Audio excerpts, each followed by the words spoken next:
Good evening. Let's discuss some of the contents from gastroenterology, starting from common signs and symptoms like white patches, foul smell, mucous membrane, cleft lip and cleft palate.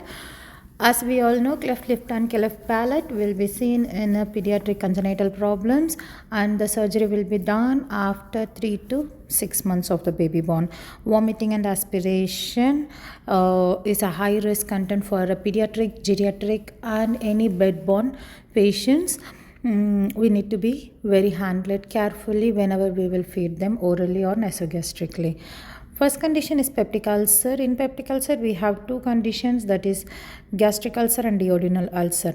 Gastric ulcer, the pain will be in mid-epigastric, hematemesis, pernicious anemia, nerve weakness, pain increases after food. Duodenal ulcer, mid-epigastric pain, melena, pain decreases after food consumption. Treatment for both antacid, bland diet, diagnosis, barium meal and endoscopy will be done. Following to that, the surgical management will be Billroth 1, Billroth 2 surgery or vagotomy. In Billroth 1, we will cut the stomach part and we will connect it to the duodenum. So, part of the stomach is cut and anastomosis to the duodenum. But in Billroth 2, we will cut the duodenum and stomach connected directly to the jejunum. So, it is a gastrojejunectomy. Vagotomy, the vagus nerve will be cut, which will be creating a HCl secretion more than required amount will be controlled in this condition. Complications, dumpling syndrome and pernicious anemia. What is dumping syndrome? Where here, as there is no adequate space in the stomach is contained, so the food will be getting emptied very frequently. As we all know, the food in a stomach will stay for 3 hours, but due to this post-operative surgery, the stomach will be not containing much time the food. Sweating, tachycardia, dizziness will be the most signs and symptoms we can see. Management, small and frequent diet. We will avoid carbohydrate and sugar content to this patient. We will avoid the fluids during the meals. We will ask the patient to take a fluid after 30 minutes of the food absorption, because the stomach is small in size and the water content will absorb most of the space if we give it. And colostomy. Colostomy. When we will do colostomy? When the patient is having any intestinal obstructions, or the patient can't able to pass the stools through the anus, or any kind of blockages. In this condition, we will check for a colostomy. The stoma should be dry, like it should not be very dry, but it is moisture, but the around skin need to be always dry. We need to prevent the infection. Color of the stoma will be pink or red.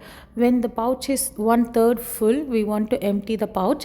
We need to avoid a gastric content food to the patient, and we need to keep a patient hydration for a metabolic acidosis to be prevented. Peritoneal cavity. Our peritoneal cavity is an covering layer of our stomach, which will be preventing any kind of injuries to the stomach organs. In this content, we have a appendix, diverticulum and intestine. If any of this get ruptured or any of this get infected, the peritoneal cavity is very high risk to get infected, and this is a life-threatening condition where it will go to the peritoneal perforation, leakage of fecal material and peritonitis. As we saw, it is an life-threatening conditions. The signs and symptoms will be rebound tenderness, vomiting, hyperpyrexia, abdominal gardening will be present to the patient. Cholecystitis, inflammation of a gallbladder. Steatorrhea. Steatorrhea means in the stool we can see the fatty substance.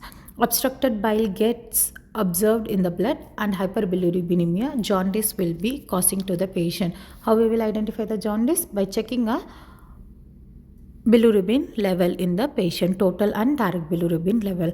Clay color stool, indigestion of fat, vomiting will be common signs and symptoms.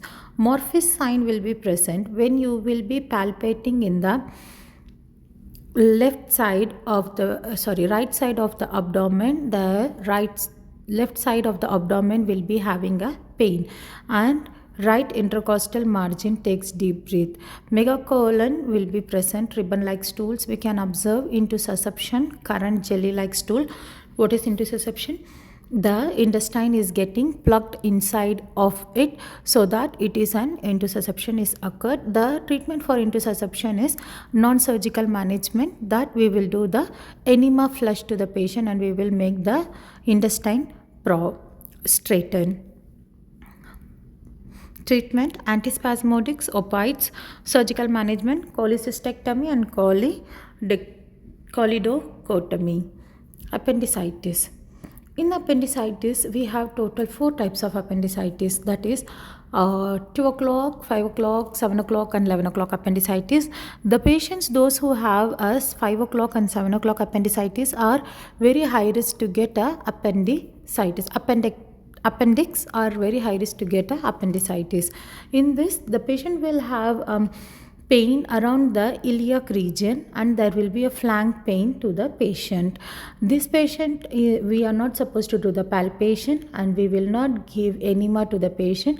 As soon as we will find out and finalize this is an appendicitis through ultrasound examination, we will push the patient to OR to prevent peritonitis.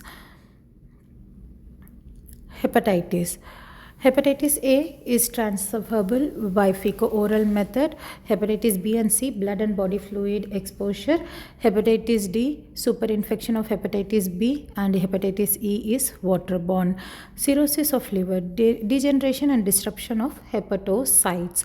In this, signs and symptoms like jaundice, fatigue, easy bruising, burbura, spider angioma will be seen in a patient's skin. Diabetic mellitus, vitamin K deficiency and ammonia increases. Ammonia increases because of metabolism of the patient will be going down. Complication, we can see portal hypertension, esophageal varices, ascites, hemorrhoids, coagulation defect, pericardial effusion, pleural effusion, hepatic encephalopathy. Management: protein restricted diet, vitamin K supplement, albumin infusion, abdominal paracentesis and lactulose enema is a treatment for this condition. Pancreatitis. We have in this condition amylase and lipase production will be reduced, but in the liver cirrhosis patient amylase and lipase will be increased. Left upper quadrant pain will be present, that is Turner sign and colon sign. Precipitating factors like trauma, alcohol, cholecystitiasis, infection, biliary tract disease. Signs and symptoms, as I said, colon signs and Turner signs. The discoloration with pain on a umbilical side and flank pain on a lower rib side. Pain in a left upper quadrant. GERD, gastroesophageal reflux disorder. This is a common condition in a patients like smokers, the patient was obese, sudden weight loss, all these conditions, because the esophageal sphincters are getting loosened in this condition. The patient will have vomiters and very high risk for aspiration. Causes: we cannot make the patient lie down and eat, and spicy irritant food should be avoided. We will give a limited amount of food for the patient. Signs and symptoms: heartburn, dysphagia, dyspepsia, mouth ulcer, hypersalivation. Treatment: antacids, H2 blockers, proton pump inhibitors, prokinetics. Interventions like we will keep the patient in upright position whenever feeding and after feeding.